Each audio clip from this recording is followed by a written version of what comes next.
kí èmi máa yá láì mórè. Èmi aṣọ ọpẹ́ máa tọpẹ́ dá toróore tó ṣe mí pọ̀ gan. Ìyàlẹ́nu ló jẹ́ fún èmi gan. Ṣé mi ẹrú ẹlẹ́ṣẹ̀ tó jẹ́ pé mi ò máa raṣọ ló sì tún kẹ́. Jọ̀wọ́ dákun máa sọ pé ò ṣe mọ́ o. Ìlàyé máa dáwọ́ ẹ̀ dúró.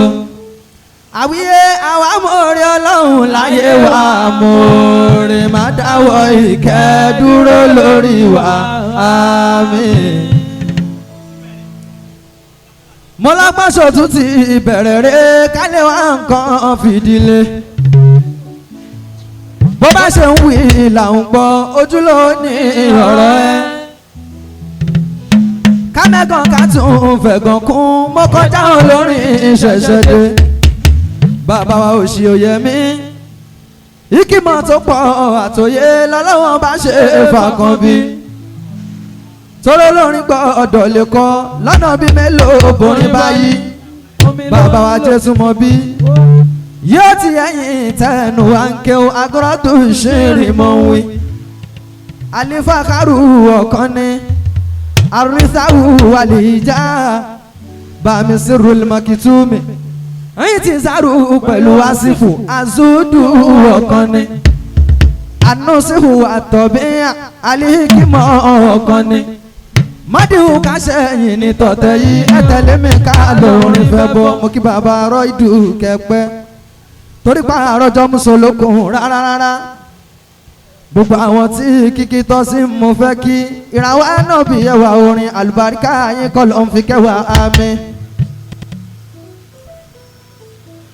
Jẹ́ nkọ́kọ́ kó lóríire òní bàmí òṣèyẹmí kẹ́lìmọ̀ kan náà ni máa wí. Pé wàlẹ́ ìsàlìmí dùn àyìnyẹ́ sẹ́yìn kùlàkùn.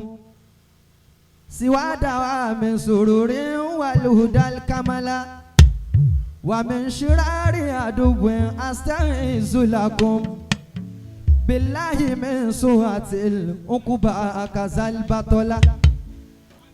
Mo fi tí kí bá mi olóríire Sirul Makitumi. Ọba tó gbé yín kalẹ̀ lágbé kalẹ̀ dáadáa kó má pa yín dá sáyidá àmín. Sirul Makitumi Ọlọ́run ló ṣẹ̀yìn lọ́lọ́lá ọgbọ́n kọ́ kì í máa ń ṣe tè àánú Ọlọ́run lẹ́kúkú rí. Alọ́gbọ́n kọ́ kì í máa ń ṣe tè àánú Ọlọ́run lẹ́kúkú rí. Mo kí bàmí ajé túmọ̀ bí ẹ̀yin ni máa fi kí gbogbo àlùfáà níkàlẹ̀ pátápátá àlìfálákì. Ànákírà bá dàlmárìfà látúnṣe ibùkà àbàdàn. Àpàdà sáwúrò ní ìkànnì láéláé. Mo kí bàmí kan pa Ọlọ́run bàmí fàgbà. Ẹ ò máa nira padà sábúrú lọ́la oníṣẹ́ ńlá. Bàmí Àkànbí. Bàmí Sheikh Abdul Jalil kí wọn dáadáa. Alájà wa Dúkẹ́ ogun ànábì èèyàn aláwìyé. Omi ló ń lò. Àtó bàbá omi ló ń lò. Torí pé àrọ́jọ́ mùsùlùkùn ló jẹ́ màgé ló ní fẹ́rẹ́fẹ́rẹ́. Ẹ dákun ẹ̀yà fi mi torí Ọlọ́run ọba ọmọ karamọ́ mo kí yín. Sọ bẹ́ẹ̀ ìfẹ́ ànábì mi kàfá ni ó ti tó mi láti ráyè gbé. Ìfẹ́ ànábì mi kàfá ni ó ti tó mi láti ráyè gbé.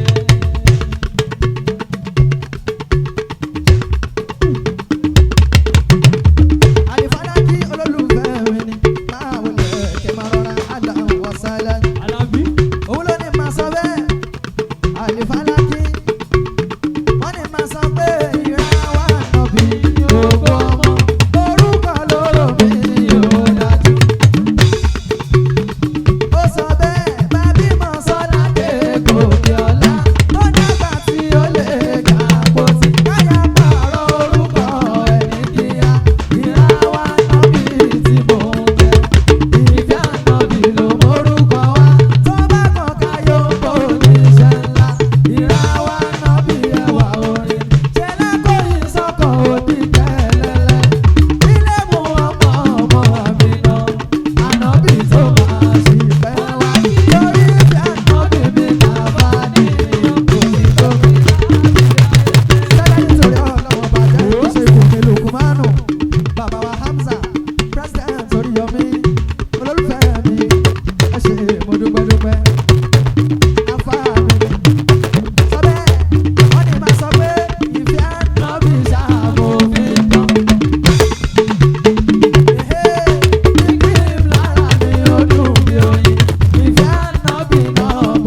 Àlàálá kórì jẹ́ kí n lálàyé o. Àlàálá kórì jẹ́ kí n lálàyé.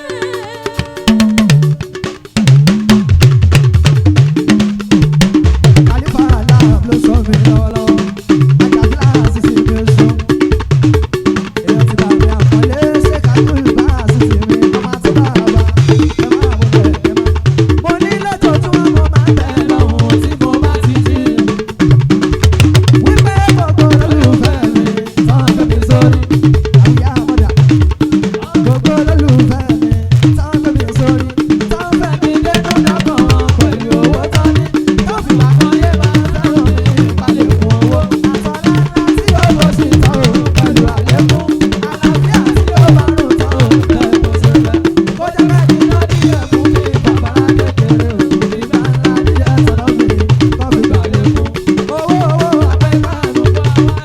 Ọmọ tó bá bá. Ọmọ tó bá bá ẹ ṣe ní ìdúgbò lórí. Tí yóò bá yà wó lọ tó bá yà. Èmi ò ní máa náwó fún àwọn. Omi ló ń lò, omi ló ń lò. Ẹgbẹ́ mi omi ló ń lò, omi ló ń lò. Bàbá àkọ́ni omi ló ń lò. Ẹ̀ṣẹ̀ ìdúgbò lórí. Ìnáwó nìkan àwọn ìlànà. Àwíyé bí àṣà. Àwíyé bí àṣà. Àwíyé bí àṣà. Àwíyé bí àṣà. Àwíyé bí àṣà.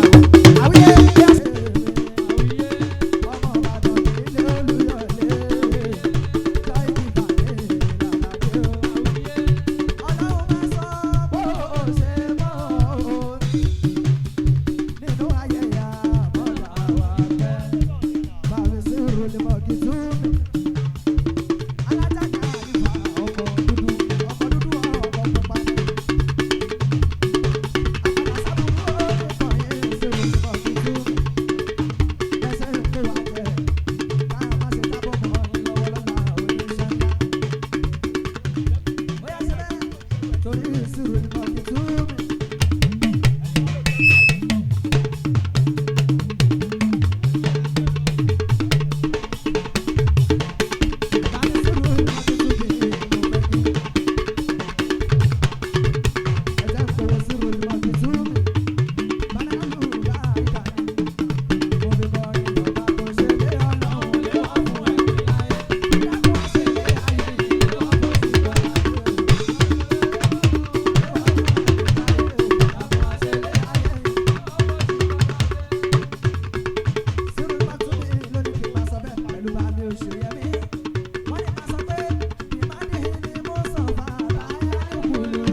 sí Ọlọ́run ó já sọ pé yìí àmọ̀dá ọ̀kan lọ́mọ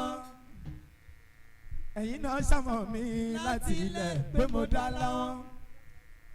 láwọn mo ní làákàyè tó mú bèrè tàbádàálẹ̀ tá a tuntun ṣà tó kojú owó ajẹ́tùmọ̀ bí o mi ò fi fọ́nbù ohun tí mo mọ̀ tó dá mi lójú kọ́lọ́ má jẹ́ kí n rógùn àìnílé dúpẹ́ ajẹ́tùmọ̀ bí kọ́lọ́ má jẹ́ kó rógùn àìnílé dúpẹ́ kọ́lọ́ ń ṣàgbà ẹ̀ láàyè kó tẹ̀síwájú kó sì má sọ pókú ló ń sọ̀rọ̀ ká pẹ́ láyé aláwọ̀ sá. bó bá jẹ́ tí ká kọrin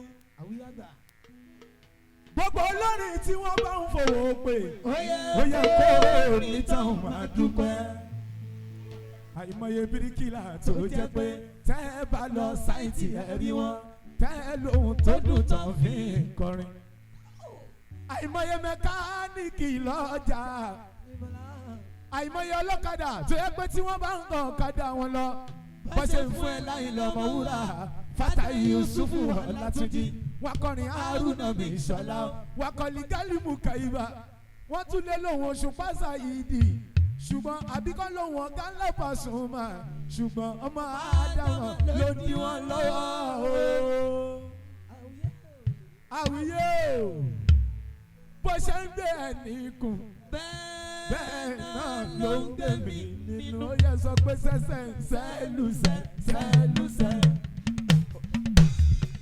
Sayyidina Rasulullah.